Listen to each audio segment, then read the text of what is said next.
An organization called Battle-Born Progress. We're a strategic communications organization that works all across Nevada to promote issues and make sure that our progressive values are being heard in Nevada. One of the issues we work very hard on is public lands. So I want to thank our speakers for being here today. We have Clark County Commissioner Chris June Kiliani. We have North Las Vegas Councilwoman Anita Wood. We have Mr. Vernon Lee, member of the Moapa Paiute Tribe's Environmental Committee. We have Mr. Juan Palma, Echo Chief Conservation Officer and former BLM State Director in Utah. And we have Ms. Lynn Davis from the National Park Conservation Association. Just a note that Senator Kelvin Atkinson was going to be here with us today, and he'll be available for comment later on. He had an emergency at work this morning he had to deal with, but he is one of our public lands champions as well. So, just so you know, we will take questions at the end of the press event. So if you have any questions for our speakers or myself, we will be happy to take those. So let me begin. Today, right up the street at the Aliante Casino, the Nevada chapter of counties, NACO, and Lieutenant Governor Mark Hutchison will host the first ever summit on public lands. Battle-Born Progress has worked tirelessly with many of the folks here today to continue to protect Nevada and keep public lands in public hands. As a native Nevadan, I hope the speakers and attendees will listen to our communities and work with us to protect these natural treasures like the one behind us today. What we do not want to see today is more of the extreme agenda that we saw during this legislative session that was pushed by outsiders from outside of our state during this past legislative session, and by people like Congressman Crescent Hardy. This is the American people's land. It does not belong to special interests, and we must keep it that way for future generations. Please help me welcome our first guest speaker, Commissioner Chris June Kiliani.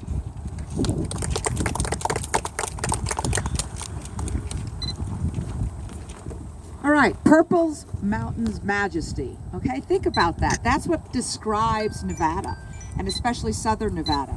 I love the outdoors. I hike. I have a home on Mount Charleston. You have to appreciate your value of your conservation, the fact that we have a Forest Service right there. Red Rock, Tule Springs Monument. We still got to work on Gold Butte. But we need to be able to protect and appreciate the deserts and the mountains and the forests to improve the quality of life for all our folks. If you really look at the economic development, tourism is very important, and the tourists that are coming here are looking for outdoors. So we really have to have programs that promote tourism in the outdoors. Pretty much, you know, as Annette mentioned, NACO is meeting today. It's made up of the counties around the state of Nevada. It's somewhat disappointing to me that a committee on public lands is only being talked about by the electeds. We really need to open the doors and make sure that people such as those that are here today, that are members of the community, can participate and have their voice heard. From my perspective, the county commission, which is the most well-funded county in the state, actually has a larger budget than the state of Nevada. The county government does not have the resources to manage all of our public lands, nor does the state of Nevada. We do not have the funds to protect wildlife fires. We do not have the funds for trail maintenance, law enforcement. The wetlands is in my district. We are struggling right now. Had a meeting a week ago with Metro, BLM, Bureau of Rec, Park Police. It's being trashed on a daily basis. We've had people killed there. We had 2 kids just mugged again the other day. We can't even protect what we've got now, and they want to turn it over to either the state or the county to run. We don't have those types of resources. We cannot let out-of-state special interests, especially people like Cliven Bundy and Congressman Hardy, dictate how we manage our lands. Because if it were up to them, they'd seize them and sell them off to the highest bidder. The people in this meeting need to listen to the real Nevadans who care about the management of the land and want to keep public lands in the public's hands.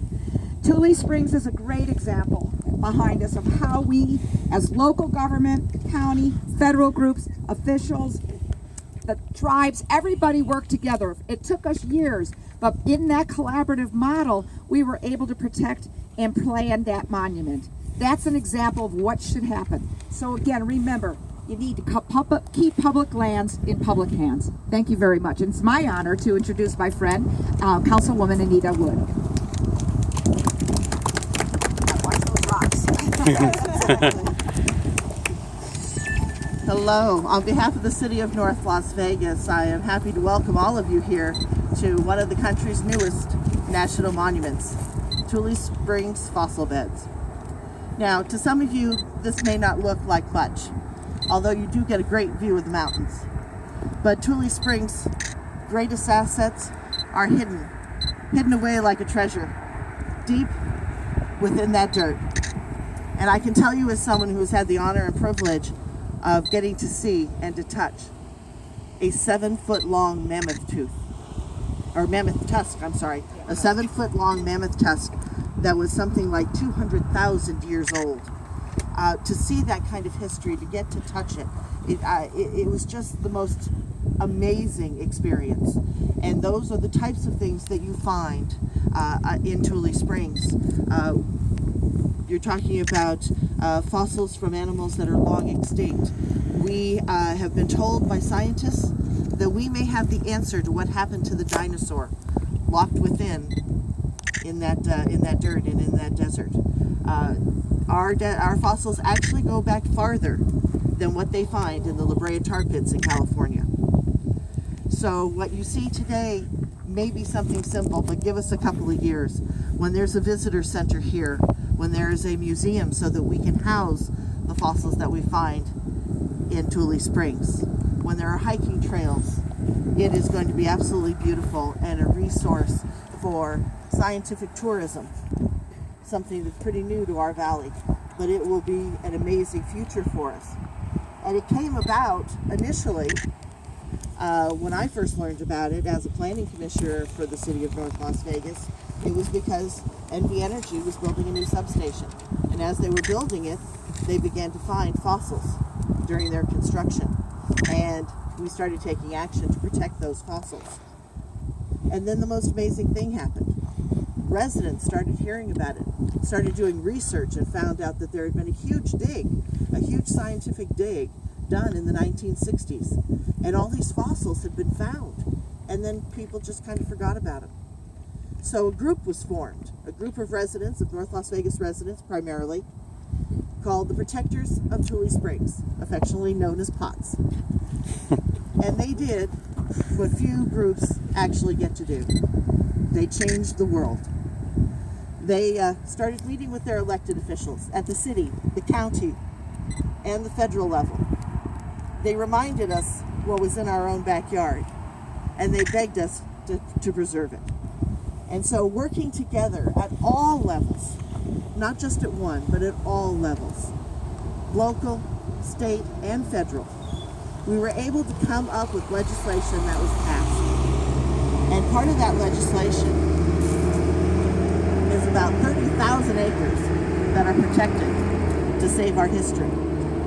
But it also includes economic zones, both for the City of North Las Vegas and the City of Las Vegas, so that we can encourage development at the same time.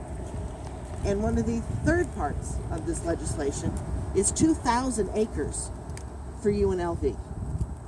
Now that acreage is kitty corner to where the VA hospital stands today.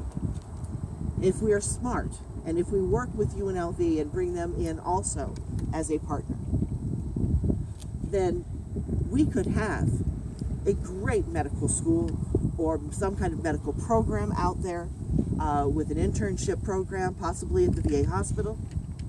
And you're talking about UNLV with a world-renowned archaeological and paleontological program.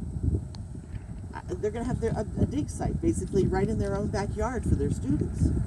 So again, you're opening up scientific tourism, you're opening up economic development, and this was all done based upon everyone working together and figuring out what was best for this land and how it would work with the local, state, and federal delegations. So we need to continue that level of cooperation, of not just treating every area the same, but figuring out what is best for each area and base it upon the assets of that particular protected area. So We want to continue doing that. We're